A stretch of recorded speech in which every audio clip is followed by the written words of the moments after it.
भारत में कोरोना मामले की नहीं थम रही रफ्तार। अब तक कोरोना की चपेट में आए 6,70,000 से ज्यादा लोग। 19,000 से ज्यादा लोगों ने गंवाई जान। महाराष्ट्र में सबसे बुरे हालात। आरजेडी का 24वां स्थापना दिवस आज। स्थापना दिवस पर सत्ताधारी जेडीयू ने तेजस्वी के खिलाफ एक पोस्टर किया जारी। पोस्टर में तेजस्वी की कथित 24 संपत्ति का किया खुलासा। केंद्रीय परिवहन मंत्री नितिन गडकरी ने मध्य प्रदेश के चंबल ग्वालियर क्षेत्र को बड़ी सौगात देने का किया ऐलान। 404 किलोमीटर लंबा चंबल एक्सप्रेसवे के निर्माण का लिया फैसला। केंद्रीय मंत्री ने अपने फेसबुक पेज पर एक्सप्रेसवे निर्माण की दी जानकारी। कोरोना वायरस ने ट्रेन सफर पर भी डाला बुरा असर। बढ़ते मामलों के मद्देनजर नई समय सारणी बना रहा है भारतीय रेलवे। अब कम स्टेशनों पर रुकेगी ट्रेनें। उत्तर प्रदेश के कानपुर में हुई मुठभेड़ में पहली गिरफ्तारी। गैंगस्टर विकास दुबे का साथी दयाशंकर अग्निहोत्री गिरफ्तार।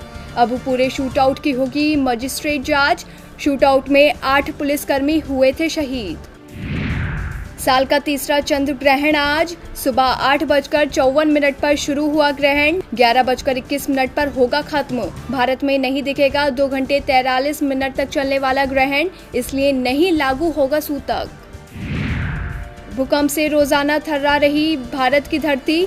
आज पहाड़ी इलाके कारगिल में भूकंप के झटके किए गए महसूस। रिक्टर स्केल पर 4.7 मापी गई भूकंप की तीव्रता। कोई हताहत होने की खबर नहीं।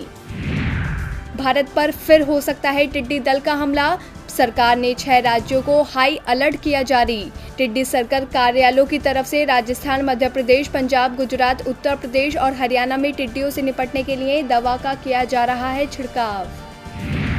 जम्मू कश्मीर के पुलवामा में सीआरपीएफ पर आतंकियों ने किया हमला। सीआरपीएफ के गश्ती दल को आईईडी ब्लास्ट के जरिए बनाया गया निशाना। ब्लास्ट के बाद गश्ती दल पर की गई फायरिंग। हमले में एक जवान हुआ घायल। पूरे इलाके में की गई घेराबंदी। राजधानी दिल्ली के लोगों को मिली गर्मी से राहत। देर रात हुई झमाझम बारिश। बरसात के बाद मौसम हुआ सुहाना। पिछले कई दिनों से भीषण गर्मी झेल रहे थे दिल्ली वासी। पूरी दुनिया में बढ़ता जा रहा है कोरोना वायरस का प्रकोप। पूरे विश्व में कोरोना से संक्रमित मरीजों की कुल संख्या हुई 1,13,766। अब तक 5,31,203 मरीज गंवा चुके हैं अपनी जान। 64,12,202 मरीजों को किया गया ठीक। अमेरिकी राष्ट्रपति डोनाल्ड ट्रंप ने एक बार फिर साधा चीन पर जोरदार निशाना। कहा कोरोना वायरस महामारी के लिए जिम्मेदार है चीन। कोरोना ने अमेरिका में मचाई है सबसे ज्यादा तबाही। अमेरिका का 244वां स्वतंत्रता दिवस आज। प्रधानमंत्री नरेंद्र मोदी ने अमेरिकी राष्ट्रपति डोनाल्ड ट्रंप को ट्वीट कर दी बधाई। ट्रंप ने किया रिप्लाई, कहा आपका शुक्रिया मेरे दोस्त। परमाणु निरस्त्रीकरण को लेकर उत्तर कोरिया और अमेरिका के बीच बढ़ सकता है तनाव। किम जोंग उन की सरकार ने राष्ट्रपति डोनाल्ड ट्रंप को दिया साफ संदेश। कहा अमेरिका से बातचीत करने की कोई जरूरत नहीं। इराक एयर डिफेंस सिस्टम ने बगदाद में अमेरिकी दूतावास को निशाना बनाने वाले रॉकेट को रोका।